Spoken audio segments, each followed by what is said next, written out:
اعوذ باللہ من الشیطان الرجیم بسم اللہ الرحمن الرحیم رب اشرح لی صدری ویسر لی امری واحلل عقدۃ من لسانی یفقہوا قولی رب زدنی علما رب زدنی علما رب زدنی علما۔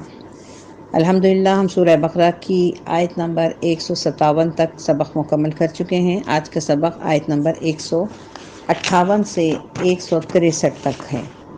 پچھلے اسباق کا تھوڑا سا ایک خلاصہ بتا دوں کہ پچھلے اسباق میں اللہ تعالیٰ نے صابرین کی، صبر کرنے والوں کی یہ نشانی بتائی تھی کہ اللہ تعالیٰ جب کسی صبر کرنے والے کو یہ توفیق دیتے ہیں، ان پہ کوئی مشکل آتی ہے، کوئی آزمائش آتی ہے، تو وہ ان آزمائش کے لمحات میں صبر کرتے ہیں۔ نہ صرف صبر کرتے ہیں، نماز سے مدد لیتے ہیں، بلکہ جب ان سے پوچھا جائے کہ آپ کے حالات کیسے ہیں تو وہ کہتے ہیں انا للہ و انا الیہ راجعون، کہ بے شک ہم اللہ کے ہیں اور اسی کی طرف لوٹ کے جانا ہے۔ اور یہ بھی بتایا ہمیں پچھلی آیت میں کہ ہمیں آزمائش ہماری کن چیزوں سے ہوگی۔ ہماری آزمائش خوف سے ہوگی، بھوک سے ہوگی، مالوں جانوں ثمرات کے نقصان سے ہوگی۔ یہ آزمائش کیوں ہوگی اور کب ہوگی؟ یہ آزمائش جب ہوگی جب ہم اللہ کی سمت میں، نیکی کی سمت میں، دین کی سمت میں اپنا رخ کریں گے اور اس راستے کو اپنائیں گے۔ تو اس راستے میں یہ انڈرسٹوڈ بات ہے یہ کہ ہمیں ان چیزوں سے آزمایا جائے گا، اور اس کی آزمائش کے وقت کے لیے ہمیں دو ہتھیار دے دیے گئے ہیں، ایک صبر اور ایک نماز۔ آگے کی آیت نمبر جو آج ہمارا سبق ہے، جو ہماری زیر نظر ہے، وہ آیت ہے آیت نمبر 158 یہ آیت تحقیقت تحویل قبلہ سے متعلق ہے۔ ہم اپنے سبق کا آغاز کرتے ہیں۔ بسم اللہ الرحمن الرحیم۔ ان الصفا والمروۃ من شعائر اللہ، یقیناً صفا اور مروہ اللہ کے شعائر ہیں۔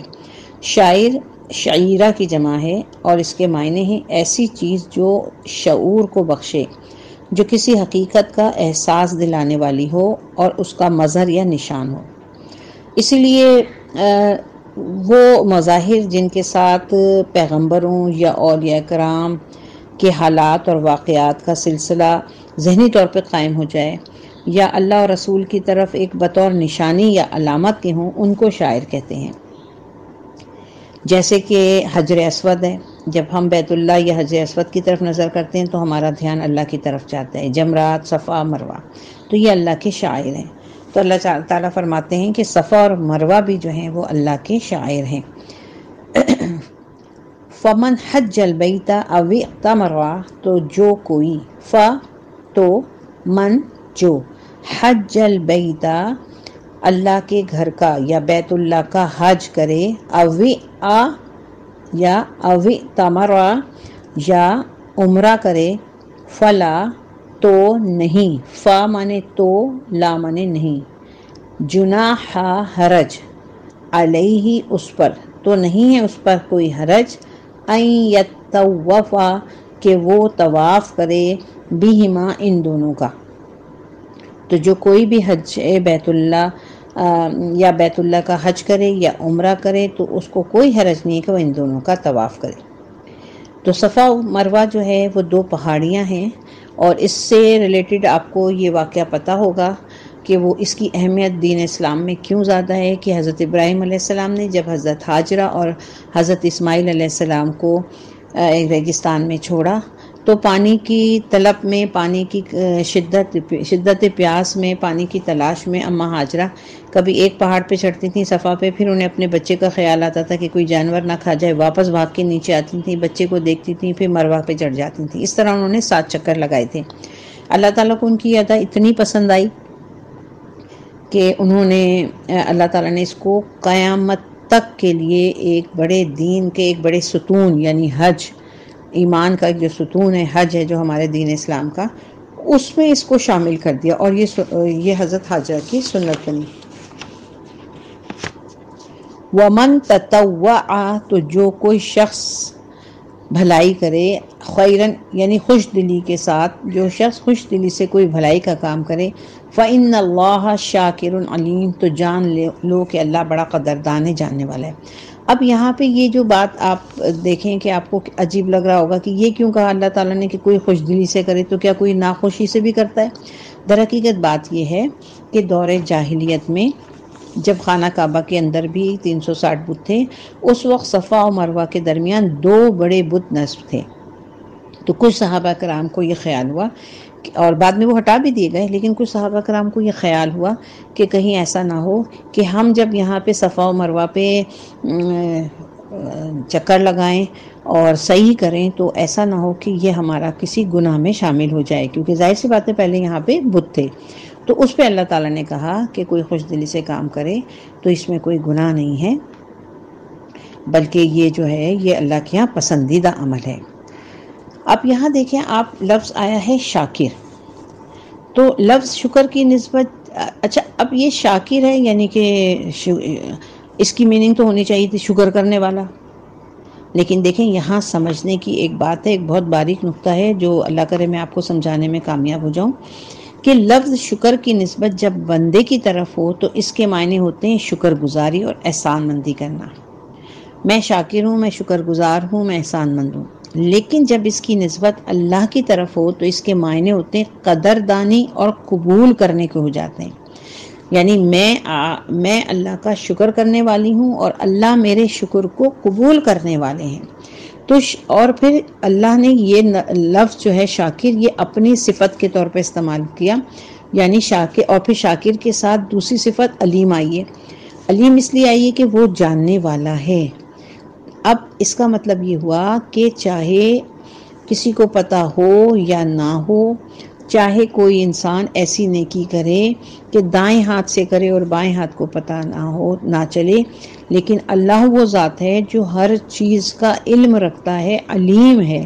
تو اگر تم صفا و مروہ کے درمیان ان بتوں کو ہٹا دیا گیا ہے، لیکن صفا و مروہ کے درمیان اگر تم صحیح کرو گے، اگر تمہارے دل میں بت موجود ہوں گے تو وہ بھی وہ جان لے گا، لیکن اگر تمہارا دل اللہ کی طرف ہوگا تو پھر اللہ تعالیٰ اس چیز کو بہت زیادہ جاننے والا ہے، یہ علم وہ رکھتا ہے۔ اس سے یہ بات سمجھ میں آئی کہ کوئی بھی نیکی، کوئی بھی اچھا کام کرتے وقت اپنے دل کو ٹٹول کے دیکھنا ضروری ہے کہ ہمارے دل میں اس نیکی یا اس چیز کے بارے میں بابت کیا خیالات ہیں۔ اگر تو ہم بالکل خالصتاً اللہ کے لیے کر رہے ہیں تو سمجھیے 100% مارکس کے ساتھ اللہ کے یہاں قابل قبول ہے۔ لیکن اگر ذرا سی بھی ہماری نیت کے اندر کوئی دکھلاوا یا کوئی ایسی چیز موجود ہوگی تو اس سے ہماری نیکی جو ہے وہ کمزور پڑ جائے گی۔ کبھی کبھی ایسا ہوتا ہے کہ ہم بڑی فخر محسوس کرتے ہیں، خوشی محسوس کرتے ہیں اپنی نیکیوں کو بتانے میں۔ یہ بھی بظاہر ایسی بری بات نہیں ہے، کیونکہ کبھی کبھی ہمیں دوسرے لوگوں کو موٹیویٹ کرنے کے لیے نیکیوں کا اظہار بتانا پڑتا ہے، ان کو سکھانا پڑتا ہے کہ دیکھیں اس طرح سے آپ نیکی کر سکتے ہیں یا ہم اس طرح سے کرتے ہیں۔ بتانے سے اس لیے اللہ تعالیٰ نے منع فرمایا کہ ہمیں دکھاوا نہیں کرنا چاہیے، کہ جیسے ہی ہم دکھاوا کرتے ہیں شیطان کو ایک موقع مل جاتا ہے، وہ ہمارے اندر تکبر اور دکھلاوا ڈال دیتا ہے۔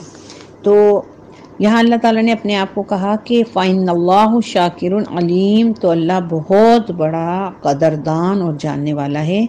تم اپنی عبادات میں بھلے کتنے بت کھڑے ہو جائیں، بھلے کوئی جگہ بھی ہو، لیکن اگر تمہاری عبادت خالصتاً اللہ کے لیے تو وہ اللہ اس کو جانتا بھی ہے اور اسے قبول کرنے والا بھی ہے۔ آیت نمبر 159، ان الذین، یقیناً وہ لوگ، یکتمون چھپانے کو کہتے ہیں، یکتمون ما انزلنا، جو کچھ ہم نے نازل کیا، من البینات والہدی،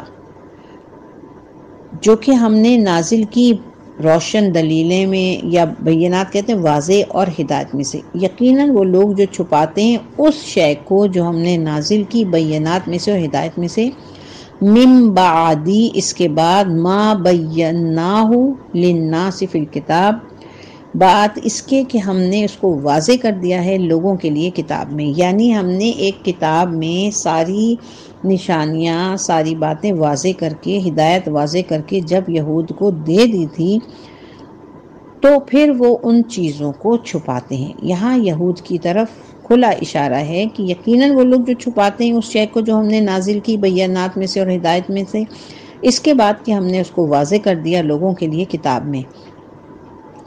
اولئک یلعنہم اللہ و یلعنہم اللاعنون، تو وہی لوگ ہیں جن پر لعنت کرتا ہے اللہ، اور لعنت کرتے ہیں تمام لعنت کرنے والے۔ یہاں پہ دیکھیں یہ بتایا جا رہا ہے کہ ان کتابوں میں، تورات، زبور، انجیل میں، یا خاص طور پہ یہودیوں کی کتاب میں، اللہ تعالیٰ نے نبی آخر الزماں صلی اللہ علیہ وآلہ وسلم کی نہ صرف بشارت دی تھی بلکہ واضح طور پر نشانیاں بتائی تھیں کہ وہ ایسے ہوں گے، ایسے ہوں گے اور ایسے ہوں گے۔ تو پھر اس کے بعد انہوں نے اس سب کو جانتے ہوئے ان باتوں کو اپنے عوام سے چھپایا، تو اس چھپانے پر اللہ نے کیا کہا کہ لعنت ہے ان پر اللہ اور اللہ کی مخلوق میں سے لعنت کرنے والوں کی۔ اب یہ دیکھیں کہ حق بات کو چھپانا کتنا ملعون کر دیتا ہے انسان کو۔ کوئی شخص اگر حق بات چھپائے، ہر معاملے میں حق بات کو چھپانا، یہ اللہ تعالیٰ کیا ناپسندیدہ ہے۔ آیت نمبر 160، اِلَّا الَّذِينَ تَابُوا، اِلَّا سوائے، اِلَّا الَّذِينَ سوائے جو تابو توبہ کریں، وَأَصْلَحُوا اور اصلاح کریں، وَبَيَّنُوا اور وہ واضح کر دیں جو وہ چھپاتے تھے، اس کو بیان کرنے لگ دیں، فَأُولَٰئِکَ أَتُوبُ عَلَيْهِمْ تو ان کی توبہ میں قبول کروں گا، وَأَنَا التَّوَّابُ الرَّحِيمُ اور میں تو ہوں ہی توبہ کا قبول کرنے والا، رحم فرمانے والا۔ یہ جو آیت ہے، اس آیت میں اللہ تعالیٰ نے توبہ کے لیے کچھ قوانین مقرر کر دی ہیں۔ ہم آپس میں یہ بات کرتے ہیں کہ ہمیں بہت زیادہ توبہ کرنی چاہیے، اپنے گناہوں سے توبہ کرنا چاہیے، تو ہم کیا کرتے ہیں؟ اللہ تعالیٰ توبہ کر دیں، اللہ معاف کر دیں، اللہ معاف کر دیں، اللہ تو رحیم ہے، تو کریم ہے، تو ہمارے گناہ کو معاف کر دیں۔ یہ تو توبہ کا ایک پورشن ہوا، یہ تو پہلا ٹکڑا ہوا، سوائے ان کے جو توبہ کریں۔ توبہ کرنے کے لیے 3 بنیادی باتوں کا ہونا ضروری ہے، جب بھی وہ توبۃ النصوح کہلائے گی، صحیح والی توبہ کہلائے گی۔ نمبر 1 بات یہ کہ سب سے پہلے جو کام کیا ہے اس سے توبہ کریں، اللہ سے بات کریں، اللہ سے کہیں اے اللہ ہم سے یہ غلطی ہو گئی ہے، یہ قولی توبہ ہے۔ نمبر 2 بات، پھر اس چیز سے اصلاح کریں۔ پھر یہ عملی بات یہ ہو گئی کہ پھر ہم یہ دیکھیں کہ ہم نے جو یہ کام غلط کیا ہے اس کو اب کس طرح درست کرنا ہے۔ اور سب سے اہم بات یہ کہ جو عمل اگر کسی انسانوں کے ساتھ کیا ہے تو اس عمل کی درستگی بھی کریں۔ مثال کے طور پر اگر کسی کی کوئی چیز چرائی ہے، پہلی بات تو یہ کہ دل میں شرمندہ ہوں، اللہ سے قولی طور پر توبہ کریں، اللہ معاف کر دے، مجھ سے یہ غلطی ہو گئی۔ نمبر 2 بات، پھر اصلاح کرنے کی کوشش کریں کہ اب آئندہ جو ہوں میں ایسا کام بالکل بھی نہیں مجھے کرنا ہے، مجھے اپنے اندر ایک ورک کرنا ہے، اپنے اندر ایک مضبوطی لانی ہے۔ اور تیسرا کام یہ ہے کہ جس کی وہ چیز ہم نے چھینی ہے اس کو واپس دینی ہے۔ گویا کہ آپ کے یا میرے عمل سے اگر کوئی خرابی ہو گئی ہے تو تیسرا اہم ستون یہ ہے، توبہ کا تیسرا بنیادی اصول یہ ہے کہ اس خرابی کو میں درست بھی کروں۔ مثلا میں نے کسی کے بارے میں جھوٹ بات کہہ دی، ایک کی بات دوسرے کو جھوٹ کہہ دی، غلط کہہ دی کہ اس نے ایسا کام کیا جبکہ اس نے ایسا نہیں کیا تھا۔ تو پہلا عمل کیا ہوگا کہ اللہ سے توبہ کی جائے گی، اپنے گناہ پہ شرمندہ ہوا جائے گا۔ نمبر 2 عمل یہ ہوگا کہ آئندہ کے لیے بالکل سختی سے توبہ کہ اللہ پاک اب آئندہ میں نہیں کروں۔ اور تیسری بات یہ کہ جس کے سامنے برائی کی ہے اس کو جا کے پہلے شخص کے بارے میں کلیئر کرنا ہوگا کہ دیکھیں میں نے اس کے بارے میں غلط بات کی تھی، وہ ایسا نہیں ہے، یہ میری غلطی تھی اور میں اس سے آپ سے معذرت چاہتی ہوں۔ تب یہ توبۃ النصوح ہو کر اللہ کی یہاں مقبول اور قبول ہوگی۔ بڑی خوبصورت آیت ہے، اس آیت کو کئی دفعہ پڑھیں اور اس کے اصول کو بار بار اپنے ذہن میں بٹھائیں، سوائے ان کے جو توبہ کریں اور اصلاح کریں اور واضح طور پر بیان کر دیں جو کچھ وہ چھپاتے تھے۔ اللہ تعالی ہمیں صحیح والی توبہ کرنے کی توفیق عطا فرمائے، ورنہ 70,000 استغفار تو ہم خوب پڑھ لیتے ہیں اور بے انتہا تسبیحات پہ ہم جپتے ہیں استغفر اللہ استغفر اللہ۔ یہ استغفر اللہ تو سمجھیے کہ ان اعمال کا ہے جو ہم نے بغیر دیکھے بغیر جانے کر دی، ہمیں پتہ ہی نہیں، ان کے لیے تو یہ بالکل ٹھیک ہے۔ بہت سے گناہ ایسے ہوتے ہیں جو ہمیں معلوم ہی نہیں پڑتے اور ہم کر چکے ہوتے ہیں یقینی طور پر. اس وقت آپ سے بات کرنے میں اللہ جانے مجھ سے کیا بات، اللہ نہ کرے اللہ کے نزدیک کوئی ایسی بات ہے جو کہ میں نے صحیح بیان نہیں کیا، مجھے کرنی چاہیے تھی لیکن مجھے اس کا علم نہیں ہے. تو جن گناہوں کے بارے میں مجھے علم نہیں ہے ان کے لیے استغفر اللہ پڑھنا بہت بہترین ہے، اللہ تعالیٰ ان کو معاف فرما دیں گے، مجھے اللہ کی ذات سے پوری امید ہے. لیکن جن گناہوں کو میں جان رہی ہوں، اس کی خرابیوں کو میں دیکھ رہی ہوں، جب تک میں اس کو ٹھیک نہیں کروں گی. دیکھیں اسی رد عمل، اسی رویے کی وجہ سے ہمارا معاشرہ درست ہو سکتا ہے. ٹھیک ہے، تو اللہ تعالیٰ سے ہمیں دعا کرنی چاہیے کہ ہمیں اصل والی توبہ کرنے کی توفیق عطا فرمائے. آیت نمبر 161، ان الذین کفروا، یقیناً، یقیناً، الذین جن لوگوں نے، کفروا کفر کیا، وماتوا اور موت آ گئی انہیں، وہ مر گئے، وہم کفارن کفر کی حالت میں، یقیناً جن لوگوں نے کفر کیا اور وہ اسی حال میں مر گئے کہ کفر پر قائم تھے، یعنی توبہ بھی نہیں کی انہوں نے آخر وقت میں، اور اسی حالت میں ان کی جان نکل گئی. اولئک علیہم، تو ان پر لعنت اللہ، اللہ کی لعنت ہے، والملائکۃ اور فرشتوں کی، والناس اجمعین اور تمام انسانوں کی. تو ان پر لعنت ہے اللہ کی، فرشتوں کی اور تمام انسانوں کی بھی. کن پر؟ جنہوں نے کفر کر کے توبہ نہیں کی اور اسی حالت میں مر گئے. آیت نمبر 162، خالدین فیہا، خالدین مطلب ہوتا ہے ہمیشہ رہنا، فیہا اس میں، یعنی اسی لعنت کی کیفیت میں وہ ہمیشہ رہیں گے. لا یخفف عنہم العذاب، اور ان پر سے عذاب میں کوئی کمی بھی نہیں کی جائے گی. وَلَهُمْ يُنذَرُونَ، اور نہ ان کو مہلت ہی ملے گی، یعنی عذاب کا جو تسلسل ہے وہ ہمیشہ قائم رہے گا. ایسا نہیں ہوگا کہ ذرا سی دیر کے لیے وقفہ ہو جائے یا سانس لینے کے لیے مہلت مل جائے. آیت نمبر 163، وَإِلَٰهُكُمْ إِلَٰهٌ وَاحِدٌ، اور تمہارا الہ ایک ہی الہ ہے، اور تمہارا رب ایک ہی واحد رب ہے. لا الہ الا هو الرحمن الرحیم، لا الہ اس کے سوا کوئی الہ نہیں ہے، معبود نہیں ہے سوائے هو الرحمن الرحیم، وہ رحمان ہے اور وہ رحیم ہے، یعنی اس کے سوا کوئی الہ نہیں ہے، وہی رحمان ہے اور وہی رحیم ہے. تو یہ ہمارا آج کا سبق تھا. اس سبق کی یہ والی آیت 163، 163ویں آیت میں جو یہ اللہ تعالیٰ فرما رہے ہیں وَإِلَٰهُكُمْ إِلَٰهٌ وَاحِدٌ، تمہارا الہ ایک ہی ہے، لا الہ کوئی معبود نہیں ہے. تو یہ جو ہم کلمہ پڑھتے ہیں لا الہ الا اللہ، کبھی اس پہ غور کیا؟ کبھی یہ سوچا کہ اللہ تعالیٰ نے یہ کیوں کہا کہ کوئی معبود نہیں ہے؟ پہلے اللہ نے انکار کیوں کیا؟ انکار کرنے کی وجہ یہ ہے کہ اللہ نے کہا کہ تم جتنی بھی اپنی صلاحیتیں لگا لو، ساری ذہنی طاقتیں لگا لو، جو تمہارے امیجز ہیں، جو تم ایز اے انسان ہونے کے حوالے سے تم کسی کو معبود سمجھ سکتے ہو، وہ سب غلط ہے. تمہاری سوچ کی سطح اتنی بلند ہے ہی نہیں، تم اس مقام تک جا ہی نہیں سکتے کہ تم کسی معبود کو بنا لو. تو جو بھی کچھ تم نے معبود بنائے ہوئے ہیں اپنی عقل سے، اپنی سوچ سے، اپنی حسیات سے، پانچوں حصوں کے وجہ سے، وہ سب غلط ہے، کوئی یہ ہے ہی نہیں. لا الہ الا اللہ کے سوائے اللہ کے، یعنی جو اللہ ہے وہی معبود ہے، اس کے سوا تم کچھ سوچ ہی نہیں سکتے. تم کتنی بھی سوچ لو، کچھ بھی سوچ لو. کیوں؟ کیونکہ تمہارے اندر اللہ کہتے ہیں کہ یہ صلاحیت ہی نہیں ہے کہ تم اپنے معبود کو ریکگنائز کر سکو، پہچان سکو کہ یہ میرا رب ہے. تو جو تم نے خود سے بنائے ہوئے ہیں، یہ سورج کو، یہ چاند کو، یہ آگ کو، یہ سب باطل خدا ہیں. یہ سب تمہارے اندر یہ صلاحیت ہی نہیں ہے کہ تم اپنے خدا کو پہچان سکو. تو کیسے تم کہہ رہے ہو؟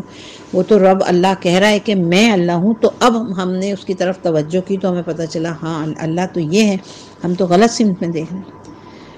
اللہ تعالیٰ ہمیں صحیح معنوں میں کلمے کو پڑھنے اور سمجھنے کی بھی توفیق دے، اور جو کچھ سبق ہم نے آج پڑھا ہے اللہ تعالیٰ ہمیں اس پر عمل کرنے کی توفیق دے، ہمارے لیے قرآن کو پڑھنا سمجھنا آسان کر دے، اور اللہ تعالیٰ ہم سے راضی ہو جائے۔ صدق اللہ العظیم۔